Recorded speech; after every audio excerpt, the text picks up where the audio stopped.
Valuation professionals આજે આપણે real એસ્ટેટના સૌથી રસપ્રદ અને માનવીય પાસા વિશે વાત કરીશું. Module 39 psychology of real estate behavioural economics and biases. અત્યાર સુધી આપણે ઈંટો, સિમેન્ટ અને સ્પ્રેડશીટ્સ પર ધ્યાન આપ્યું છે, પણ આ મોડ્યુલ આપણને કોગ્નિટિવ લેયર વિશે સમજાવશે. વેલ્યુએશન એ માત્ર ગણિત નથી, પણ માનવ વર્તણૂક અને બજારના સેન્ટિમેન્ટનું વિજ્ઞાન છે. એક સિનિયર વેલ્યુઅર તરીકે તમારે ડેટાની પાછળ રહેલા બાયસ એટલે કે પૂર્વગ્રહોને ઓળખીને એ સમજવું પડશે કે શા માટે બજાર ક્યારેક અતાર્કિક રીતે વ્યવહાર કરે છે. કોન્સેપ્ચ્યુઅલ ફાઉન્ડેશન, પ્રોસ્પેક્ટ થિયરી અને બબલ્સ. રિયલ એસ્ટેટ સાયકોલોજી મુખ્યત્વે પ્રોસ્પેક્ટ થિયરી પર આધારિત છે, જે કહે છે કે આપણને નફાની ખુશી કરતાં નુકસાનનો ડર વધુ પ્રભાવિત કરે છે. ઐતિહાસિક રીતે આપણે એફિશિયન્ટ માર્કેટ હાઇપોથીસિસમાં માનતા હતા, પણ 2008ની કટોકટીએ સાબિત કર્યું કે ઇરરેશનલ એક્ઝ્યુબરન્સ એટલે કે અતિશય ઉત્સાહના કારણે માર્કેટમાં બબલ બને છે. ભારતીય સંદર્ભમાં ઇમોશનલ વેલ્યુ અને સામાજિક દરજ્જો કિંમત પર ભારે અસર કરે છે, જ્યારે આંતરરાષ્ટ્રીય સ્તરે સેન્ટિમેન્ટ ઇન્ડિસીસનો ઉપયોગ કરીને વેલ્યુએશન એડજસ્ટ કરવામાં આવે છે. Legal linkages and international standards. RERA પારદર્શિકતા લાવીને માર્કેટ સેન્ટિમેન્ટને કંટ્રોલ કરવાનો પ્રયાસ કરે છે, જ્યારે આઈબીસીમાં ફોર્સ્ડ સેલ સમયે વેચનારની માનસિકતા વેલ્યુ ઘટાડે છે. IVS 105 મુજબ જ્યારે આપણે કમ્પેરેબલ મિલકત પસંદ કરીએ ત્યારે તે ટ્રાન્ઝેક્શનમાં કોઈ પૂર્વગ્રહ હતો કે નહીં તે તપાસવું અનિવાર્ય છે. રિક્સ RWB વેલ્યુઅરની નિષ્પક્ષતા પર ભાર મૂકે છે, જેથી કન્ફર્મેશન બાયસને ટાળી શકાય. Market intelligence and behavioural bias.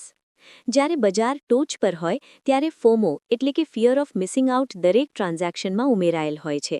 વેલ્યુઅર્સ ઘણીવાર નીચેના બાયસનું શિકાર બને છે. એન્કરિંગ બાયસ, ક્લાયન્ટની અપેક્ષિત કિંમતને જ પકડી રાખવી. અવેલેબિલિટી હ્યુરિસ્ટિક, તાજેતરના કોઈ એક મોટા સોદાને આખા વિસ્તારનો ટ્રેન્ડ માની લેવો. સિનિયર વેલ્યુઅરે એ જોવું જોઈએ કે શું ખરીદનારની પ્રોફાઇલ સામાન્ય છે કે તે કોઈ દબાણ કે ઉત્સાહ હેઠળ નિર્ણય લઈ રહ્યો છે. ફાઇનાન્શિયલ લોજિક અને સ્ટ્રેસ ટેસ્ટિંગ. વેલ્યુએશનમાં વપરાતો ડિસ્કાઉન્ટ રેટ એ હકીકતમાં રિસ્ક પરસેપ્શન છે. જો માર્કેટમાં નેગેટિવ સાયકોલોજી હોય તો રોકાણકાર વધુ રિસ્ક પ્રીમિયમ માંગશે. વેલ્યુઅરે ફોરેન્સિક લોજિક વાપરવાની હિંમત રાખવી જોઈએ. વેલ્યુએશન જજમેન્ટ, ડેટા અને સેન્ટિમેન્ટનું સંતુલન. ટેકનિકલી છેલ્લા 6 મહિનાના ટ્રાન્ઝેક્શનની એવરેજ કાઢવી માન્ય છે, પણ પ્રોફેશનલી એડવાઇઝેબલ છે કે જો બજારમાં અતાર્કિક ઉત્સાહ હોય તો તમે પ્રોપર્ટીને ડાઉનવર્ડ એડજસ્ટ કરો. અગ્રેસિવ વેલ્યુઅર હાઇપને વેલ્યુ માને છે, જ્યારે કન્ઝર્વેટિવ વેલ્યુઅર ઇન્ટ્રિન્સિક વેલ્યુ પર ધ્યાન આપે છે. સાચું જજમેન્ટ એ છે જે માર્કેટના સેન્ટિમેન્ટને ઓળખે પણ તેનાથી પ્રભાવિત ન થાય. પ્રેક્ટિકલ સિનારિયો અને કેસ સ્ટડી. સિનારિયો 1. એક ગાલા એટલે કે દુકાન 2 ભાઈઓની જીદને કારણે 2 કરોડમાં વેચાઈ છે. સાચો એપ્રોચ એ છે કે આને આઉટલાયર ગણીને વેલ્યુએશનમાંથી બાકાત રાખવું. Case study. ટાયર 2 શહેરમાં લક્ઝરી ટાઉનશિપમાં આર્ટિફિશિયલ ડિમાન્ડ ઊભી કરી ભાવ 8,500 કરવામાં આવ્યા. સિનિયર વેલ્યુઅરે જોયું કે રેન્ટલ યીલ્ડ મુજબ ભાવ માત્ર 4,000 રૂપિયા હોવા જોઈએ. આ ગેપ સાયકોલોજીકલ બબલ સૂચવતો હતો, તેથી વેલ્યુઅરે 25% સ્પેક્યુલેટિવ ડિસ્કાઉન્ટ લગાવીને બેંકને સુરક્ષિત કરી.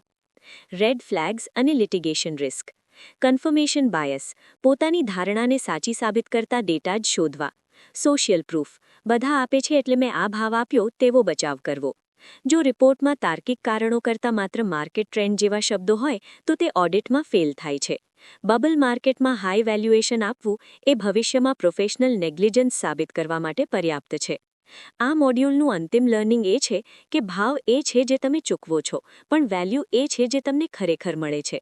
વેલ્યુઅરે ક્રાઉડ સાયકોલોજીથી વિરુદ્ધ જઈને ફોરેન્સિક લોજિક વાપરવાની હિંમત રાખવી જોઈએ.